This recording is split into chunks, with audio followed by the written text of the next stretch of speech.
I mean, I met, got it. Yeah, I was gonna say I met with the CEOs of like Home Depot, the Atlanta Break, the Hawks team, and Georgia Power, and so on yesterday. And they asked me like the same thing. They were just like the guy that was he's the I guess the CEO of Committee for Better Atlanta. He was literally shaking, asking me the questions. I'm like, it's okay, relax. Like, I don't try to be intimidating, but I'm very serious, and I speak with passion. So a lot of times, it may seem like, is he getting on to me? It's like, no, I'm just very serious about getting things done. I'm really not, I don't like to go back and forth about the like how we can get it done. Let's just do it. You get what I'm saying? Especially if it makes sense. But if we're gonna start over, I'm gonna shorten it up. I'm gonna summarize it up a little bit Yes, better. go ahead. Go ahead All right right. now. Yourself. So my name is Roosevelt Searles lll. I was born and raised in Atlanta, and pretty much by a single mother of two. I pretty much didn't get a sister until I was 15 years old. So I was by myself for 15 years. So you can imagine how spoiled I was. But I went to Georgia Military College, graduated with a 3.8, a full ride scholarship. I only went for 1 year, and pretty much, like I said, it reminded me of high school. Um, I was really ready to get out of high school. I was one of those students that was just like, yeah, I love my friends, but high and by. Like I didn't hang out after school. It was just like I'm out of here. But I did the online version of college after I got tired of going into the campus, and I really just got tired of going to school, like tired of submitting assignments and doing things that I knew weren't going to lead to my success once I actually graduated. So I'm like, why? I mean, like time is so valuable. So like, why would I waste my time, learning all these things and submitting all these essays? But education is key, right? We just need to learn what we need to know in life. But fast forward to leaving college, I went to join the Clayton County Police Department as a 911 dispatcher. Didn't talk too much about that, but that was like the best job I ever had in my life. I saved, I delivered babies over the phone. I taught people out of committing suicide.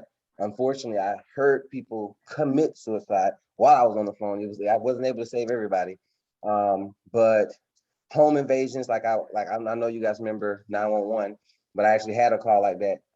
And I was at 18, taking these kinds of calls, walking people through, like I say, go hide in the basement. It was like a movie for me.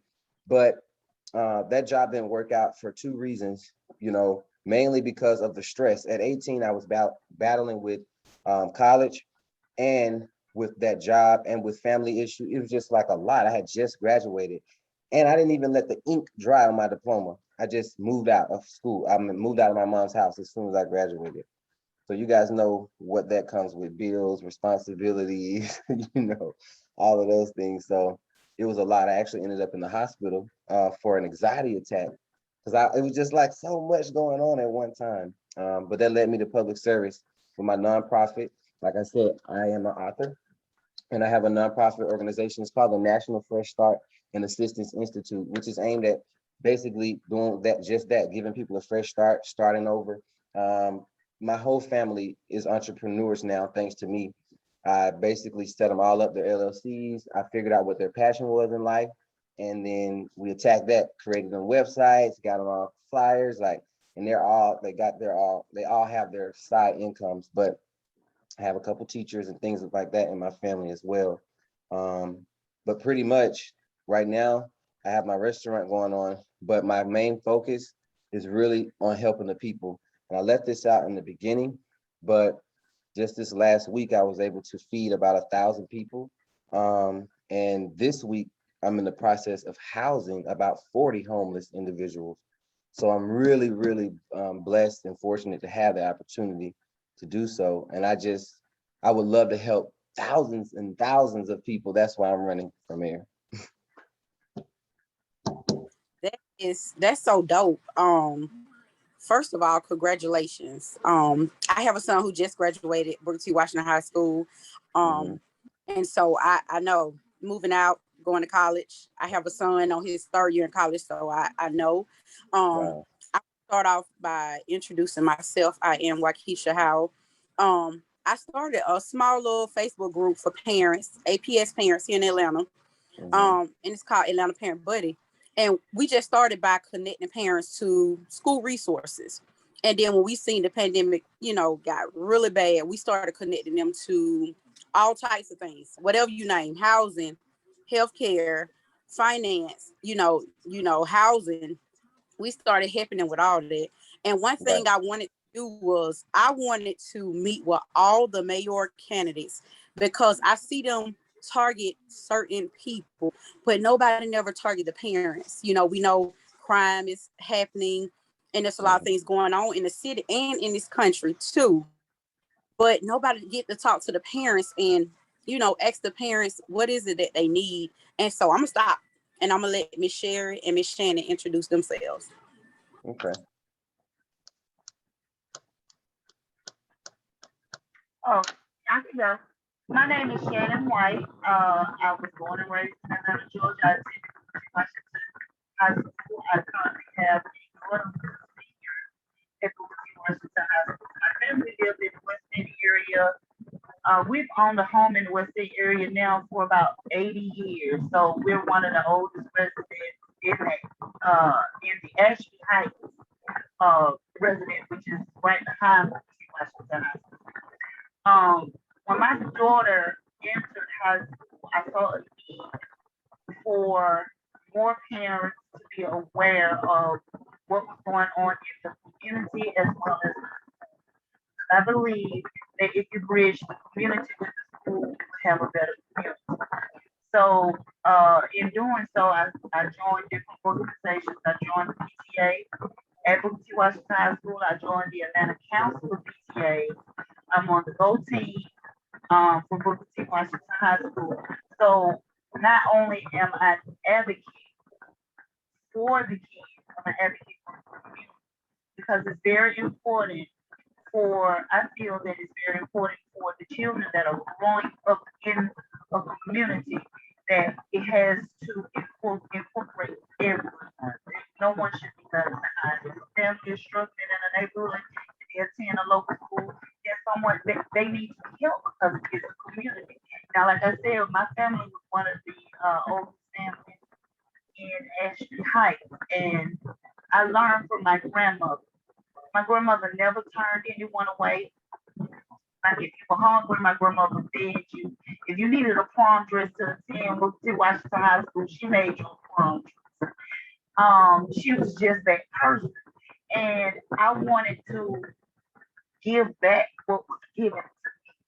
And I did not see that. I did not see the community that I grew up in where there was so much given to me to now where there's no one giving anything back. And that was a concern, that was a real concern. So when Waukesha asked me to join this Zoom, I felt it was very important because I wanted to get out there the need and the responsibility that we have as parents to ensure that our children not only attend the school in a safe community, but we also live in a safe community. I got him on mute there, but yeah, I agree for sure. Definitely. Thank you for that. And Miss Sherry. Sherry, what about you? Yes, hello. I'm Sherry Bellil. I work with Atlanta Parent Buddies Facebook group, and I'm also active in the Washington cluster. I'm on the Go teams and several other things, but my concern and my niche is parents. That's what I do. I work around parents because we're often overlooked. So whoever gets mayor, and if you become mayor, we want to ensure that you're partnering with parents. So this was one of the purpose for me to be on the call. And Gotcha. welcome. Welcome to our Facebook, Atlanta Parent Buddy Facebook Mayoral Candidate Forum. And I heard you're the youngest mayor. You will be the youngest mayor. So welcome. Yes, thank you. I will be the youngest. That's what they say. So yes, it would be a pleasure. I'm the main thing I heard Miss Shannon was breaking up just a little bit, but I did hear the parents are overlooked. What is that like the main concern that you guys are having right now? That was one of the top issues. And Yeah, the that's issue, mhm. go ahead, Sherry. Yes, that's one of the major issues. Parents are not given resources to give them confidence. Most of the crime could be eliminated if a lot of the parents were taken care of. Cause half the kids are going out there doing something that it stems back to economics. So if parents are not getting resources, this the height of the issues we'll have. And again, everybody wants to use children as their assets, but without children, you can't have parents, or vice versa. You would Right. need parents in order to have children. Definitely agree.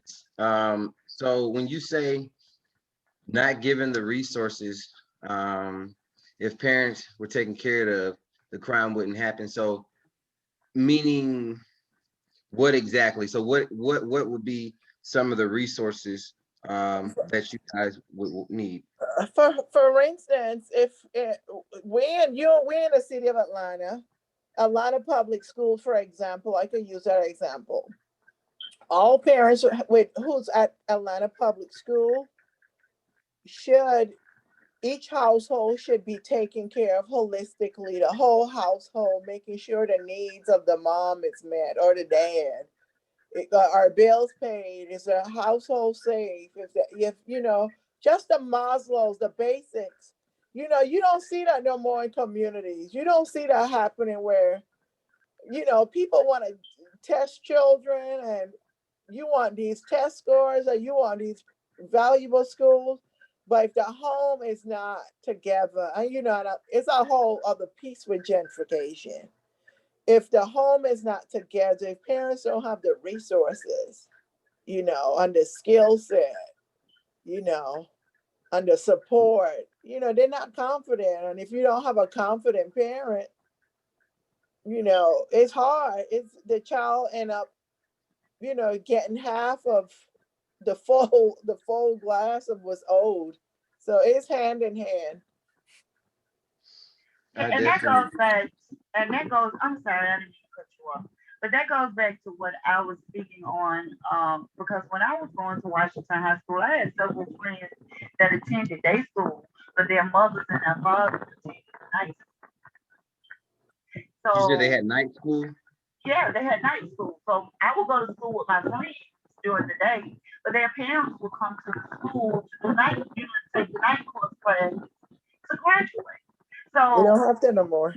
they don't have that anymore. When I was in school, we had resources. We had the summer camp programs for the children. We had free lunches. We had what was it, where the city would hire the students and they would learn a trade through the city, and eventually when they graduated, if they worked there this summer without any incident, the city would pick them up as employees. We don't have that anymore. Vocational classes. Yes, yes. We don't have that. We don't have that anymore. And the crime, and I believe just like the Sherry spoke on, if the household was better and the community was better, on this incidence of crime and whatnot in that situation. Because I look at if we were on the north end, there is crime on the north end, but it's not as bad as it is on our end of the city. And that's because those homes are being taken care of either through means of both parents are working, both parents are educated, both parents are given resources that we on our side of town would not get. So Makes sense. Makes sense. Yeah, that does make sense. And I don't want to, um, just carry on like I can pretend like I can hear you all the way. For some reason, it seems like you are in a like you're in a wave, you know. Oh, Sound well, like let me take out my earpods because I have my earpods on. Let me oh, see okay. what they though. Maybe that's what that is. Hold on. Okay. Let's see. Let's see. Give me a minute now. I'm new to this. Okay. It's okay. Take your time. Okay, now let's go back to Zoom. There Hold we go. on. There we Okay, go. now you can hear me. Oh, okay. There we go. Okay. Okay, Now if I cool. can find Zoom. There we go. Right. There we go. Perfect. Okay. So I heard about the night school, the resources for the parents, the free lunches, and the vocational classes, household better. The household, a good household equals a good community, basically. Yeah. And so, Also a Waukesha, safe community. Yeah. did you have something to piggyback or add on to from what they just said? Well, they summed it up so well. For me, the last couple of years, I had 4 focus areas. I'm a parent in the Booker T. Washington cluster as well.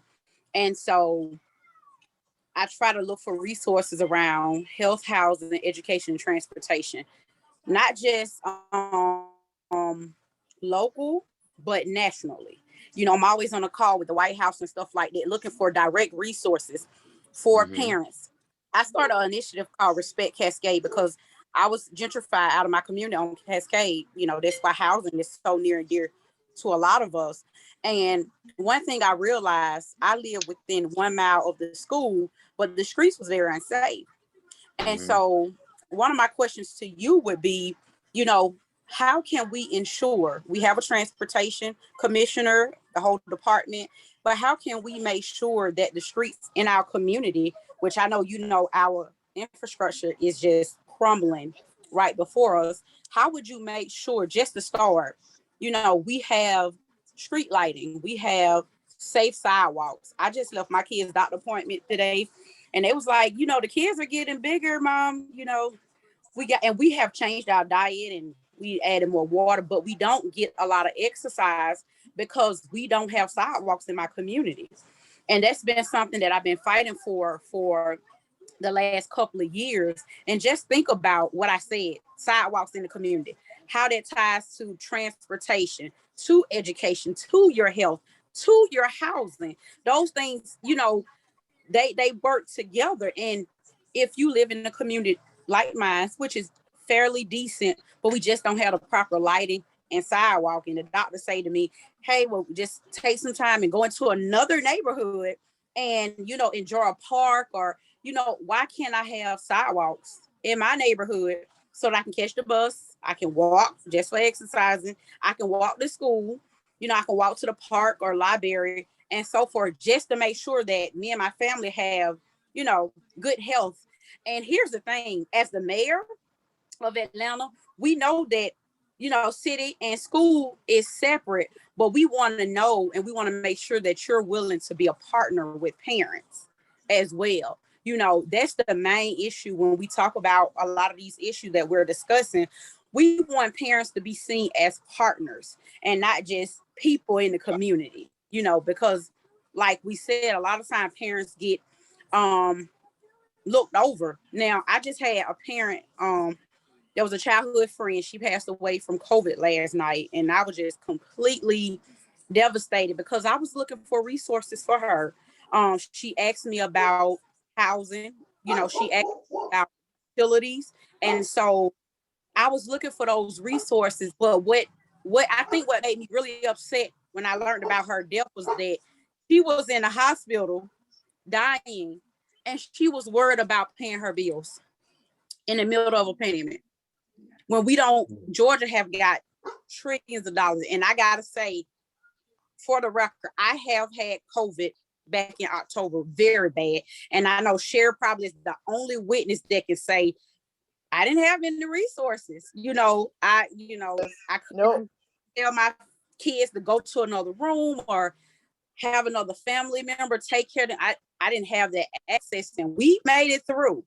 And I said to Cher, I was like, we got to make sure our parents have access to resources. They cannot be worried, and we reached out to the school. Remember and we're working on this. But we want to make sure that the city know that we are partners, and we want to make sure that our communities are safe and they're thriving, and we can all benefit from it. Got you, got you. Well, thank you for that question. So the main thing, that's why I wanted to hear from all of you, so that way we can just, I don't have to answer individually. I can touch on everything. And pretty much to answer that, the city and the Board of Education, you know, and the mayor's office, of course, they all have different functionalities. You know, they all are set up to do different things, and that's just the politics of things. But what I tell people is I'm a person, I'm not a politician. So what we have to do is be more accountable and not say, well, that's the Board of Education's problem, that's the state's problem. Because these are our children, these are our, I mean, you know, like, it's like common sense. I mean, I would think that should be common sense. But what's common for you and I is not common for everyone else. And then my heart, I can't expect my heart to be the size of your heart, right? So, you know, there's a lot of factors that come into play when you're dealing with these type of decisions and these type of separations. Why even separate it? You know, so that you can throw off the blame to everybody. And while the blame is being thrown around, nothing is getting done. And it just turns into a 1 month, a year, 2 years, a decade. So I think that we have to start first by having a talk with ourselves and figure out, like I always tell people, look in the mirror and figure out what you can do to better this situation that, you know, you're having an issue with.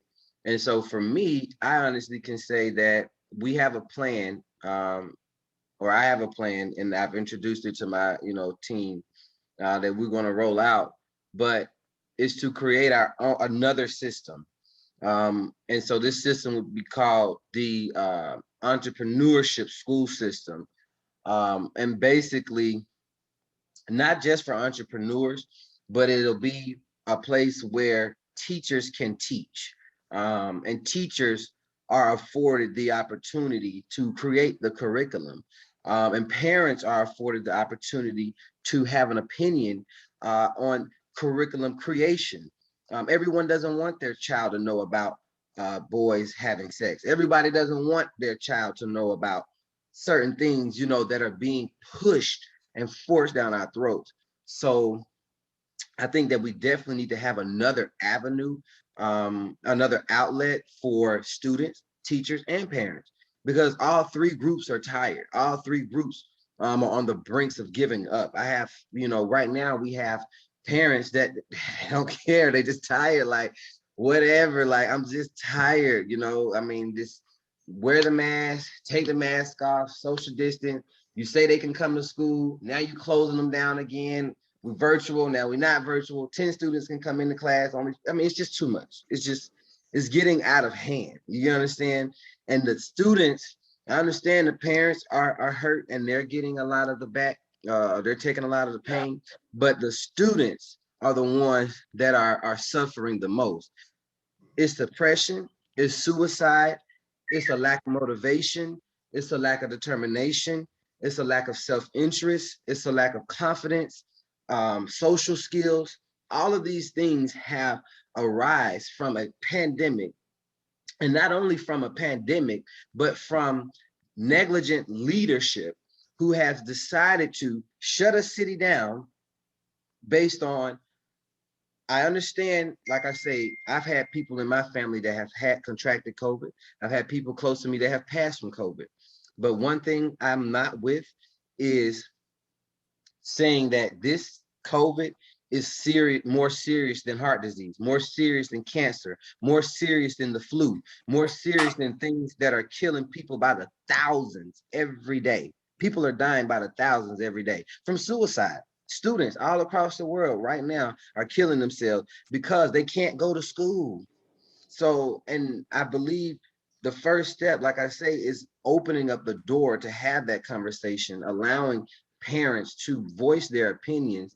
And that's why we're going to create the people's media, where we'll have monthly town halls and people will be able to come down and speak to the council, and be involved in the legislation making process. And when it comes to the Board of Education, I don't know, are you running for a seat, Waukesha? Exactly. Great. So I try not to mention this. I keep it strictly about the parents. I understand. Right. So, you know, I just, again, like I tell people, that's where it begins.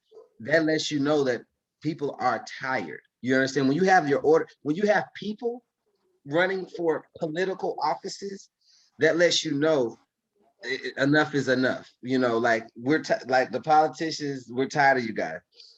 So that relationship, and that's why I created Teachers for Roosevelt, because I want teachers to understand that they should have more of a decision as well, in that process, because teachers are what? Parents most of the time. So most teachers are going to want what's best for their kids and their students. I know most teachers look at their kids or their students as their kids. A lot of them do. And we do have to wean out the ones that don't, because we do have our bad apples. In every profession, you have your bad apples. And that's why I'm so glad that all of the seats are up in this election. So we can get out these bad apples, and get people in who really want to make a change. So you guys have my full support. There was $170 million allocated to the city of Atlanta. I just did a report on that, or I just read a report about that today. And I've asked my team to open up a mini investigation into that, because it just pains me to know that none of that money was used to help people that are homeless, or people like that are actually going through situations. I remember last year during the pandemic, I was staying in Sandy Springs. I was one of those people that needed some assistance. I reached out to United Way and they denied me based on my zip code. So when you have this amount of money that's being allocated to a nonprofit organization, how much money do you think they're pocketing? How much money do you think is being funneled to buy cars and shoes and clothes and houses and this and that? Take a look at Black Lives Matter. They received millions of dollars. And the founder, she went out and bought 3 lake houses. So we have to be more aware of where our funds are going. And I love Keisha, Miss Lance Bottoms. I mean, as a person, I feel like she's a great person. But when it comes to being a strong leader and having integrity, she's not it. She's been absent. She's not been someone that's been on the forefront. I have not yet met her, but I've been in the streets of Atlanta every day for the past 2 weeks. So I should at least run into you. There's been protests going on. The KKK was just out there with guns. I mean, and where are you to be found? Cutting ribbons at a park on the west side that cost $44 million to open, 15 million of the city's money, and it's 280 acres of land. But again, we have over 3,200 people homeless in the city of Atlanta. So can I say they displaced those people that were in those homes on that land? They displaced those people. Oh, so they displaced those people? It's on the opposite side of that land. I'm from the west side, Perry Homes. And so we lived over there. And remember the whole conversation about 20 years ago, well, maybe 25. Oh, this is a high area that, a area that has a lot of crime and a whole bunch of poverty. And it's like, we're going to tear it down and we're going to bring vouchers in this mixed use development. And that's great. But I question how many people are still there who had originally been there. And we're actually, which is a whole nother story, because it's a video going around talking about our apartments, which we grew up in a very negative way. And it's so disheartening because that's not what we seen. Not all areas are just crime written all the time. And you do have to think about poverty. When you have people who elect African-American leaders, mayor, city council, school board, and etc. When we have those leadership and yet our people, our parents still is suffering and they're dying, like What's the Absolutely, excuse, we have Waukesha? no excuses. What's the We have excuse? no But see, I was warned, and that's why I'm glad this is recorded. I don't care. My God has my life, and it's already planned out every step of the way. So I don't really fret or worry. I don't let people's negativity or their questions bother me because I'm already secured. So this is the thing. When it comes to these politicians that get into office, they have really good intentions. I'm pretty sure Keisha wanted to do so much great stuff, right? But then when you're presented with the opportunity of getting millions of dollars, your life is going to be set and secured. You're not going to have to worry about anything else. You're dealing with somebody who has already lived her life. She's been a prosecutor. She's been a judge. She did this. She did that. She's been sitting on the council. She's tired. And so that's another reason why I'm running for mayor, because we don't need someone who's tired. And that's not a jab at my mom or anybody that around her age, but it's to be serious. Not to say you've lived your life, but you don't want to, you're not in the business now of trying to change stuff and come up with different things and you're more so wanting to go with the flow and just live your life. You don't want to be up under all that heat, and that's why Keisha's decided not to run again. But me, I'm ready for it. I'm hot and ready. You know, I have an open mind, and I'm ready to hear what people have to say. And that's the difference. When you are know-it-all, you don't want to hear what no one has to say. You go in, you make your little legislation, you do your little executive orders, you come out with your plan, and that's it. You don't have to hear nothing else because you know it all, right? I think that's the major difference between myself and anybody that's running for office, is that I'm going to tell you I don't know it all, but I also tell you that I'm going to figure it out, and I'm not going to stop until we come up with a solution, and not just a temporary solution, but a solution that's actually going to stay 10, 15, 20 years down the line. Because as you just said, it starts with poverty. People don't, and I told this to them on the panel yesterday. I said, you guys are complaining so much about the crime in this city, but you're not understanding where it arises from. I told them, I said, if you're hungry, how do you get? You get angry, you get frustrated. If that hunger lasts for a day, 2 days, what you think you're gonna do? You're gonna steal, right? So once you steal, you can either steal peacefully or you can commit a violent act of crime and steal. Either way, you're going to end up in some type of trouble. So people are not just out just doing stuff because they want to do it. There is a reason why people are committing the crimes that they're committing. Who wants to just sit in jail? Who wants to just go to jail? Who want to just be slammed on the ground, locked up, have to change the clothes and be dressed out? No one in their right mind literally wants to go through that. But when you're in survival mode, when you don't have resources, when you don't have opportunities, when every door in your face or every door that you've been presented with has been slammed in your face, this is what you're left with. You almost feel like an animal because you look outside and you see all these big buildings being built on every street corner, but out of 300 and something units, how many of them are affordable? 20 of them. 20 of them.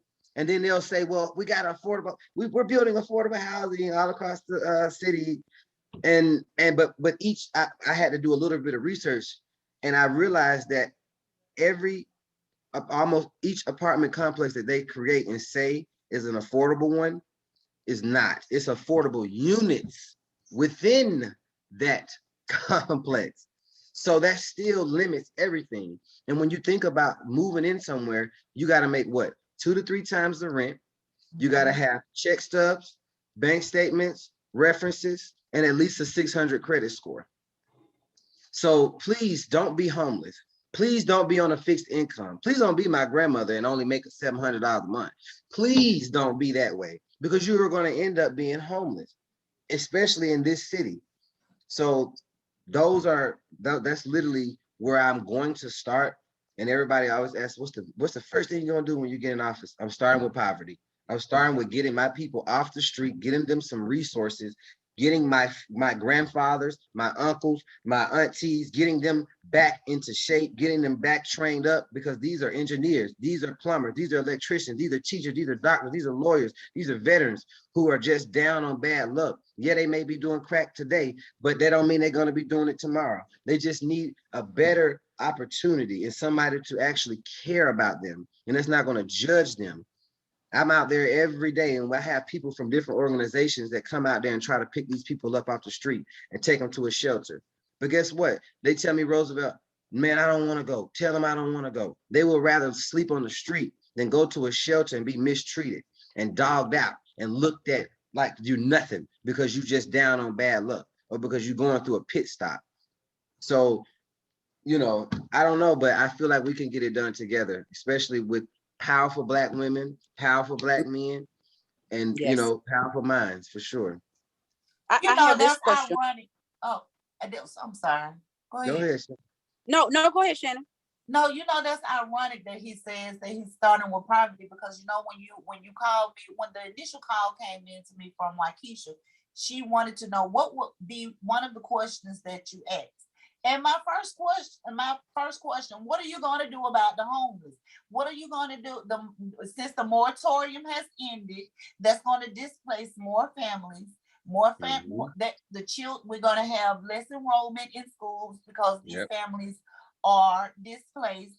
Parents are going Mhm. to lose their jobs because they can't be home to watch the children and go to work. So Mhm.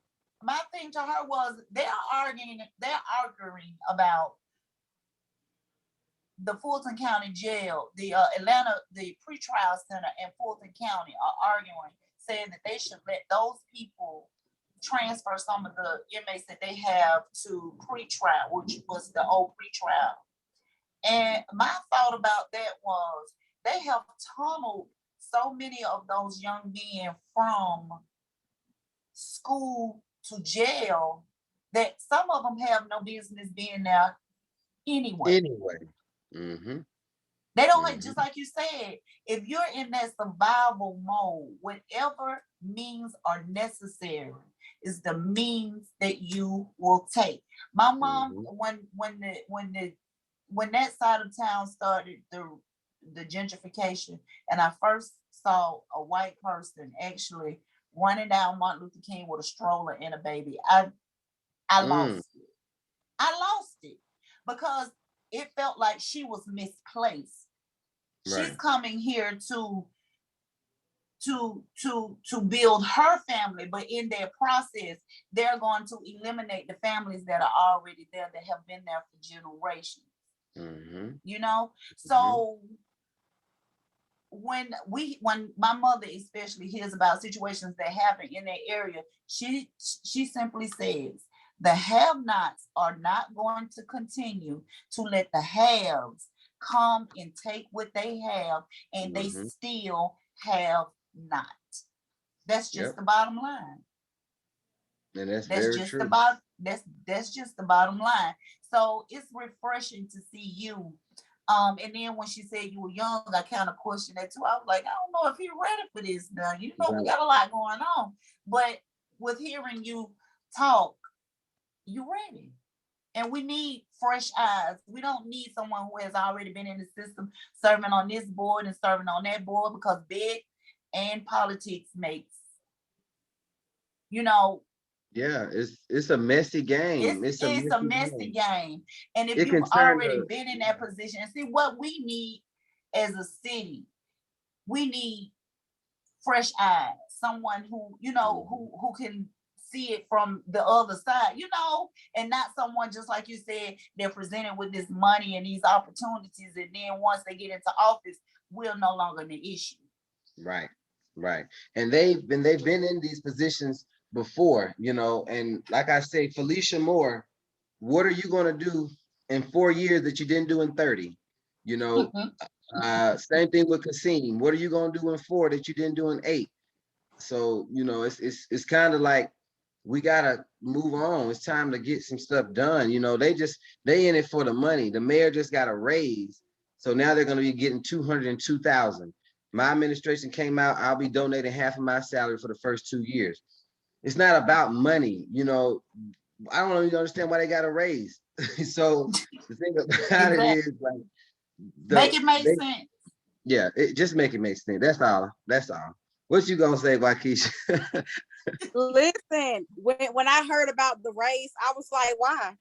You can go back and read my comments. Why? Why are you guys getting a raise when? And I'm asking all across the board because y'all know even a board member, school board member got raises too. And I'm like, we got so many kids that still can't read. And I'm the same. I'm willing to donate the salary to a whole nother family or back to a school, you know, because I truly love doing this. I love advocating for people in general. And there need to be some policy that hold our leaders accountable.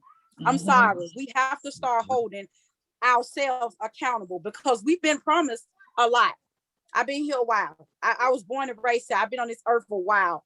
We have been promised a lot, and I have yet to see it. I see everybody, you know, reap the benefit of these promises, except for, you know, the poor or people that's less fortunate. And you know, time is continuing to move on, and we're still in the same situation. Now, the question I have for you now, and let me know when you have to run. The jail, me and Shannon live over here where they're posing to build the new police training facility. We know what's going on in the jail. We saw the presentation of how the police training center looks. So let's first go back and hold those leaders accountable for letting them go through that. But you know, the community asked them to please look at another location for us building this center. We're not against it. Get it, fine. But look at another area and communicate better with the community about what you plan on doing. Don't just do things to us. Let us have some say and input on it. So we want to know what do you feel? I know family member who has lost loved ones, you know, all types of ways, whether it's, you know, police, you know, black on black and so forth. And what do you feel need to be done, and how can we help you accomplish that? So you won't believe it, but I've been incarcerated quite a few times.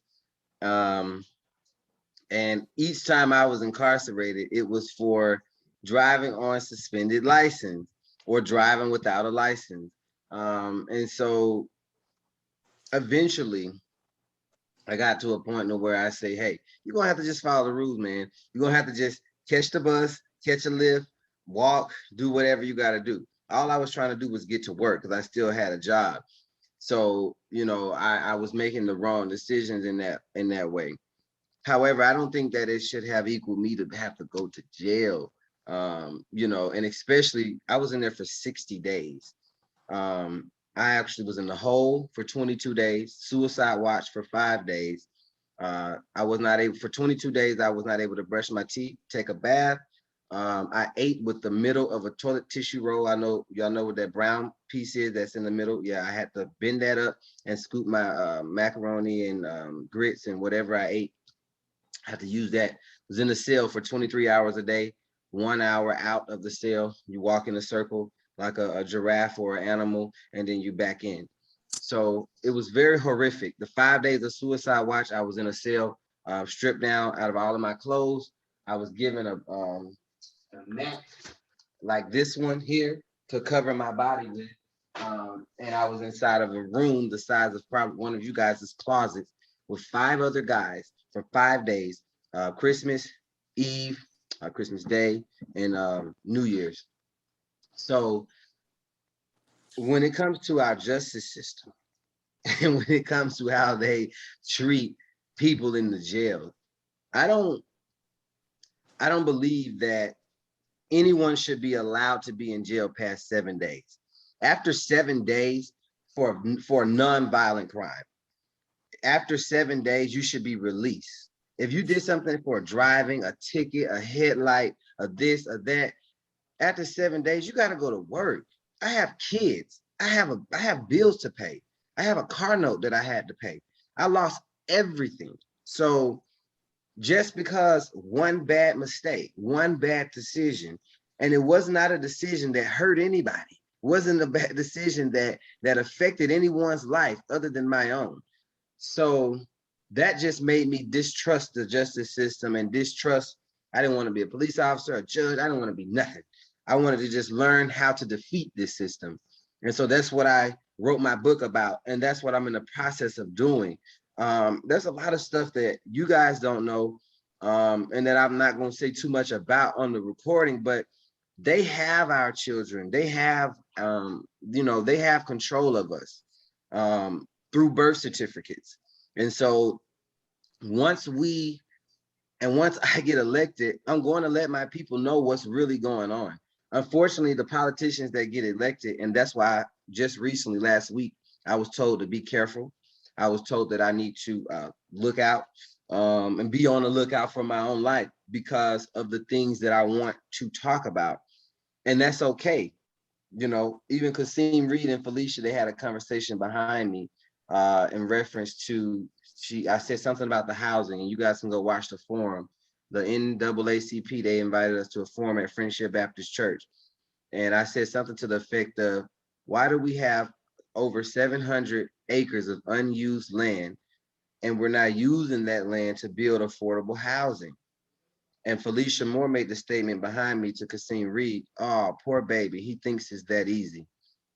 And when she said that, it let me know that you guys are doing this on purpose. You guys are just playing politics because it should be that easy. If it's that easy for these developers to come from God knows where and build these skyscrapers right in the middle of Bankhead, right in the middle of Cascade, right in the middle of the Beltline, right in the middle of Glenwood, right in the middle of Memorial Drive, places that you would have never thought that you would see this stuff. Why can't the city, who already owns this land, why can't the city who's giving away money for affordable housing just use that money to employ those homeless people, give them jobs, make them build the houses that they're going to live in? You have plumbers out there, you have doctors out there, you got electricians out there, carpenters. I literally have over 10,000 jobs a month that in that aspect, and I've started to give them those jobs because I didn't even know that I usually go to Home Depot to get my work, but now I've started to go down to City Hall, down to Prior Street, down to Central Avenue, down to Martin Luther King, and give my people to work, because we could have been doing this stuff. These things, this is nothing new. We were doing this back in the day. We were doing this back in the day. Okay, but they came, they burned it down, they rolled it over. Same thing what they did with Lake Lanier. They've been doing this stuff. They've been doing this stuff for quite some time. And they think they're going to be able to continue to have a hold on Atlanta. Keisha Lansbottoms is a puppet right now. She's just doing anything and everything that they tell her to do. And by they, I mean the governors, the whoever controlling her, wherever she's finna go. Okay, once she leaves in November, that's who's telling her and making decisions for Keisha. Same thing with Kasim. Why do you think he's running again? He's not running because he want to run. They want him back in. These contractors, these airport contractors, these big developers, these big businesses, they want him back in so that he can continue or go back to giving away money and giving away all the good contracts and just funneling stuff and taking lavish trips and buying big Rolls Royces and taking his whole team to South Africa. I mean, the stuff I read about Kasim, it was sick. It was disgusting because you're using taxpayer money. Why, first of all, is the city tax 8%, or what is it? I believe it's like 4.9 or 8%. So I can't believe it. Can't remember exactly what the city tax is, but it's higher than any city I know in the metro Atlanta. And you're literally charging this on everything you're charging tax for. But I gotta ride down the city streets and replace 4 tires. I gotta replace tires 4 times in 1 year. 1 year. I have people, my friend in the next room just told me he just moved from here, just moved down here, and I already had to replace tires 3 times. 3 times. And been here only in a matter of 4 or 5 months. But we're supposed to pay for this stuff though. We're supposed to have trust in our school system, but we got rats and roaches in the schools. We got classrooms with no AC. We got desks that's falling apart and it's wobbling. The student can't even do cursive correctly. We have a shortage of laptops and computers. I can't even count how many students went without a laptop when the pandemic first began. I can't count how many students missed classes, missed school when the pandemic first began, just for the simple fact that they did not have what Sherry and Shannon just said, the resources. We got the money. We had the money. You're just not doing anything with it. It's because it's the politics, and I hate to bring God and the devil in it, but baby, I'm sorry. If you love your father like I love him, you wouldn't even be doing nothing like that. You wouldn't even allow yourself to make a decision to do something and say, hey, I'm going to take this money, put it in my pocket, but I got all these people out here that's hurting. I got all these students out here that's hurting. So to answer your question, we got to just work as a team. You know, we really have to work as a team. All you guys have to do is just continue to stay supportive of one another. You know, don't give up, continue to fight. You know, I tell people that protesting does not work. Don't waste your time with a protest. You got to go and vote. You have to go and vote. We only had about 90,000 people vote in that last election out of over 500,000 people in the city of Atlanta. Only about 90,000 or so voted for the mayor. So that if we're going to be serious about what's happening in our streets, then we got to be more serious about who we're electing to take care of these problems. And that's why I'm open to these types of conversations. My schedule for September and October is fully booked with these types of conversations because I'm a people's person. I'm the people's mayor. So I rather have one-on-one interactions. When I do my door-to-doors, I go out by myself. I don't have a canvassing team. It's me knocking on your door. I want to meet you and see what you got cooking. So that is how we're going to be able to make real progress, going back to the basics. Well, Yep. thank you for that. Yeah. I want to see if you ladies have any more questions. If not, I'm going to let him close out. I know, Quitty, you jumped on kind of late. You're a parent as well. But if y'all don't have any other questions. Somebody else? I'm Oh, sorry. Laquita. Sorry, I'm here. Oh, how you doing? Good, Oh, she's you at working? congratulations on your new job. Oh, Right. Congrats. you So got a yeah, baker there. right. Yes. So you see, this what we deal with. You know, everyday parents just trying to make it. You know, we stay trying to connect with each other and support each other and lift each other up. And we just don't want the city to work separate and work by themselves no more. We want to see everybody working together for the greater good of all of us, you know, and not just a few. So I thank you so much for this. This was a very dope conversation. Please tell our parents and the community how we can get in touch with you. I wanted to ask him one more question. Go Yeah. ahead, Sherry. When you become mayor, will you be willing to have a parent advisory board as part of your team, incoming team? Yes, so we actually already have one, or we're creating one. So yes, I would love for you guys to be a part of that. Please, if you have a pen or whatever, just get my contact information. That way you guys can be a part of that board for sure. And we'll actually be having meetings up to the election, leading up to the election.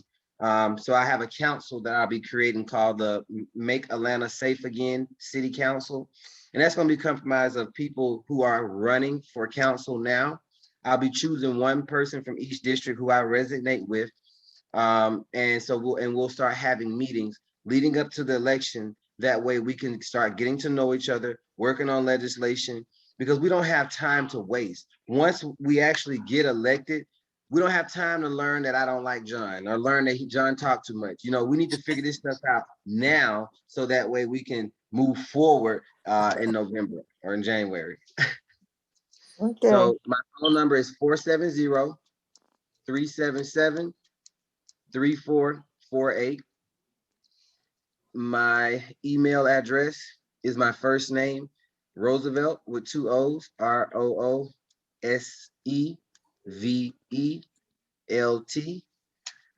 The People's Mayor with an S, the People's Mayor, no apostrophe S, at gmail.com. That is the email. And then And of course, please put in the chat too. you said my who? So I said, can you put in the chat so I can just copy and paste it? Yes, let me see where I can, hold on, let me see something. Let me see, chat, there it is. Okay, perfect. Yeah, I'm like, listen, this is my first actual, because I normally do Google Meets. So this is like my first real Zoom call. Oh, this is dope. This is so dope. I'm so happy. Yeah, I like What this. a way to set the tone, huh? Right. Yeah, definitely.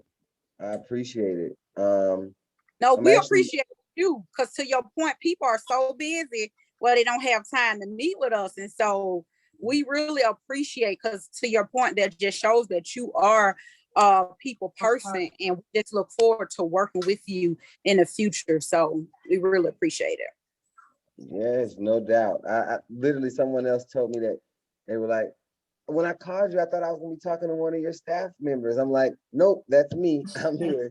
You know, I like for my people to work behind the scenes. So, you know, it's cool. Let me see. So Um, tell us, can we follow you with social media platform? I got his email and phone number. I will share it if he say it's okay, and y'all will be able to go back and rewatch this recording. So how can we find you on social media? so you can find me at Roosevelt for Mayor of ATL. I just put that in the chat as well. ROOSEVE for Mayor of ATL. That I'm very active on social media. Very active. I'm not gonna say on social media. I'm gonna say on Instagram. So I post everything that I have going on day to And he day. responds. Yep, that's right. And I respond like immediately. Literally. So, and they're personal responses. So they're not coming from anybody. I'm never too busy. People like, I'm a Pisces, so I feel like I'm an octopus. I handle everything listen, I handle everything I can up until I can't. You know, my father knows what I can deal with and what I can't. So I'm definitely looking forward to working with everybody, having lunch one day, whatever we need to do to get this thing done.